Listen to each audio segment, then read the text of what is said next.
Understanding, like a broken record.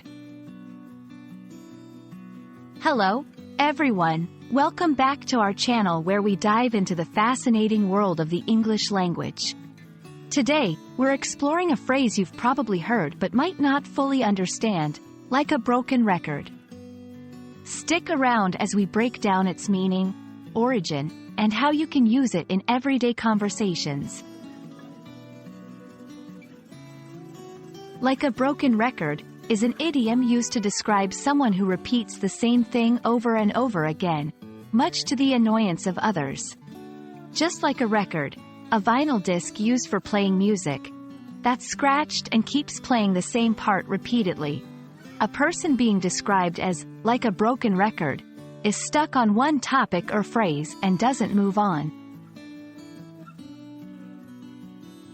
This phrase has its roots in the era of vinyl records, which were the primary medium for recorded music before digital technology. If a record was scratched or damaged, the needle could get stuck and repeat the same sound.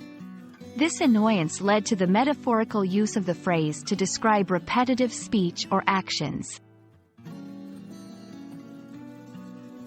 1. Expressing frustration.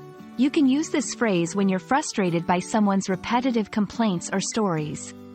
For example, you sound like a broken record complaining about work every day. 2. Pointing out repetition. It's also useful for pointing out when someone is repeating themselves unnecessarily, perhaps during a debate or discussion. We've heard your point, you're like a broken record now. 3. Self-reflection. Interestingly, it can also be used for self-awareness, acknowledging when you're stuck on a topic.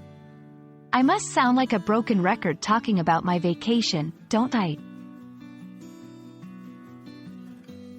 My mom keeps reminding me to clean my room. She's like a broken record. During the meeting, he kept going back to the same issue like a broken record. I know I sound like a broken record, but have you done your homework?